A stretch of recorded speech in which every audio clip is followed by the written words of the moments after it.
Hi, boys and girls. Hi, manatees. This is Mrs. Nasby, and I wanted to come and read to you one of my favorite stories. Somebody wants to say hello. Say hi. Hi. The story is called Hattie and Hudson, and I picked this book because it's one of my favorites. It talks about friendship, but also because my son's name is Hudson. His name is Hudson. So, all right, let's get started. Nap time. Bye. Bye. Bye. Bye-bye. Okay. All right. This story is called Hattie and Hudson, and the author and the illustrator is Chris Van Dusen. One of my reasons this book is my favorite is because I love the pictures in it. It makes me think of a place that I go to in New York, a lake house that I go to. All right. Hattie McFadden loved to explore. Every morning after breakfast, she'd grab her life jacket, wave goodbye to her parents, and paddle out in the canoe to see what she could see. Hattie discovered all kinds of things out on the lake. She watched as a beaver tugged an alder branch slowly through the water. Above, two bald eagles circled round and round on wings broad and flat, and over in the cove, a family of turtles with shiny black shells basked in the warm summer sun. Hattie was so happy she started singing. When the sun is up and the day is new and the birds are singing in the sky, that's when you'll find me in my little canoe, paddle just a paddling by. She had no idea she was being heard. I wonder what hears her. Oh my. Cool. Down at the bottom of the lake, in a cave dark and deep, there lived a mysterious creature. He was enormous but elusive. He never ventured up to the surface. He spent his days down below, all alone and out of sight. He must feel so lonely down there. The monster was used to hearing motors buzzing and propellers churning overhead. It was why he stayed hidden in his cave. But today he heard something different. A song, bouncy and bubbly, came echoing down through the water. So come with me, 'cause there's room for two. We'll be together, you and I, out on a lake in my little canoe, paddle just a paddling by. It was so cheerful and charming that it drew the beast out of his lair and up to the light. He hears her. He broke through the water, drawn by the music, and there, just off to his right, was a young girl alone in a canoe, singing. Hattie stopped when the thing rose right beside her. Ooh, I bet she's a little bit frightened. She stared at the monster, and the monster stared back, but she didn't feel afraid. There was something in his eyes, the way he looked at her, and the curious tilt of his head. It was almost as if he wanted to hear more. So Hadley softly continued singing. When the sun goes down and the day is through and the moon is a-rising in the sky, I'll take you home in my little canoe, paddle just a paddling by. And as she sang the last note, Hattie was astounded when the giant joined in, harmonizing with a low rumble. Then someone screamed. I wonder who's screaming. I see some people over there. I wonder why they're screaming. People pointed. Some fainted. Motors roared as boats fled in a frenzy. Amid all the commotion, the creature slid beneath the water, and Hattie paddled slowly and silently back to the dock. How do you think the creature is feeling right now? And how do you think Hattie is feeling right now, too, about her friend?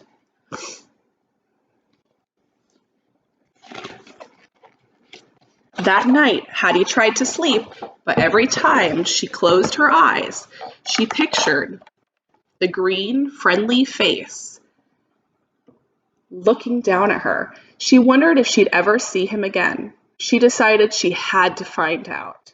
At the bottom of the lake, the girl's sweet song played over in the monster's head. He wondered if he'd ever see her again. He decided he had to find out.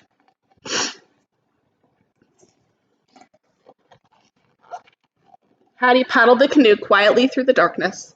She stopped, waited, and looked down into the rippling water. Suddenly, a massive black shape emerged in the depths. Two glowing eyes grew brighter and brighter as the shape drew closer and closer. Here he comes. This is my son's favorite page.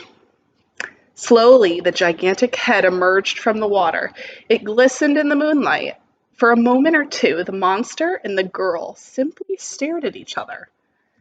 Then Hattie broke the silence. "Hi, I'm Hattie," she said. "The girl you met this morning. I was really hoping I'd see you again." What's your name?" The monster cocked his head. That means he kind of tilted it, like when a dog is confused. "Why, you don't have a name, do you?" The monster raised his eyebrows and cocked his head even more. Maybe you don't," Hattie said. "Well, you do remind me of my uncle's dog, Hudson. Maybe I should call you Hudson. Do you like that name, Hudson?" The monster slowly smiled. "Good, I like it too," she said. "It fits you. Hello, Hudson." And just like that, they became fast friends. The little girl and the huge monster splashed and played in the silvery moonlight until Hattie realized it was time to head home. As she climbed into the canoe, she turned around, smiling, and said, "Hey, Hudson, let's meet again tomorrow night, okay?" Hudson nodded eagerly and smiled back. The next afternoon, the next afternoon, there was a meeting at the town hall. Everyone was yelling, suggesting ways to get rid of what they called the deadly beast. If only they knew him, Hattie thought. She tried to say something, but she was interrupted. She tried again, but no one heard her. She tried several times to speak. Finally, she gave up. When the meeting was over, Hattie walked home with her dad. She felt a little sick.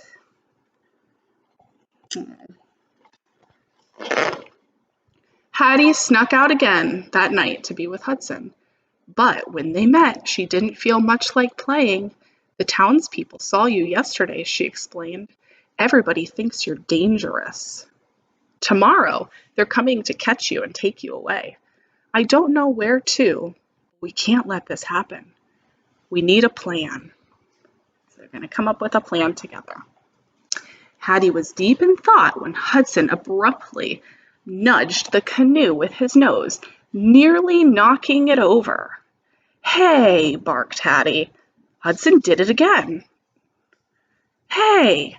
Once again, he bumped the boat. Then he looked at her and smiled brightly. "Wait a second. I think I know what you're doing," said Hattie. Then she added, "And this could work. This could definitely work. Hudson, you're a genius." So let's see what they do. At the break of dawn, Hattie paddled her canoe over to the town landing. The men were already gathered, loading their boats with radars, ropes, and netting. Hattie started to feel sick again, but she had to stay focused. She had to stick to the plan. She had to save her new friend. So she paddled her canoe away from the shore into the center of the lake. Then she waited. So she's out there in her little canoe. Now it was Hudson's turn. He swam up to Hattie. He carefully bumped the bottom of the canoe. It flipped over easily, tossing Hattie, as planned, into the water. Hattie flailed her arms. She splashed the water. She pretended to be in serious peril. The men on the landing sprang into action. "Hang on," someone hollered. "We're on our way." The boats were coming quickly, but Hattie waited and waited until they were in a perfect position. Then she signaled to Hudson. Let's see if he saves her. She's up there. They're seeing what's going on. The people stared in complete, stunned silence as Hudson slowly swam past. When he reached the landing, he gently lowered his head so Hattie could slide off. Now it was Hattie's turn to hold a meeting. So there they are. She's going to have her meeting. I wonder what she's going to tell them.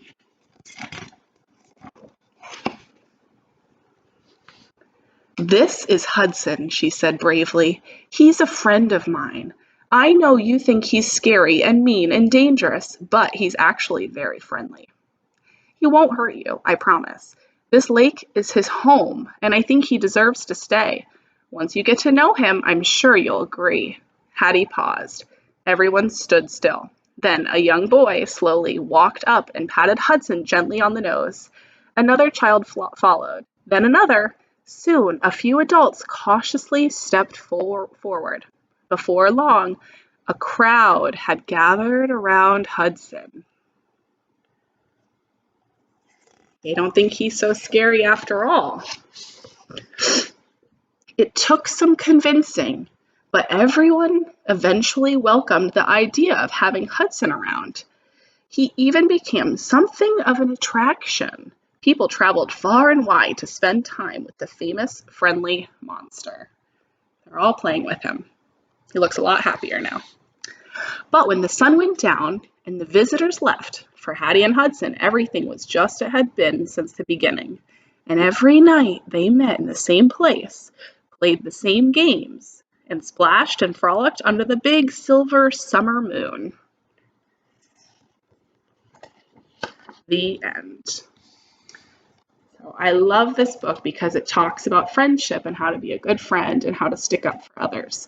So at home with your parents, you could talk about a way that you're a good friend or a way that you have stuck up for somebody. All right, have a good night.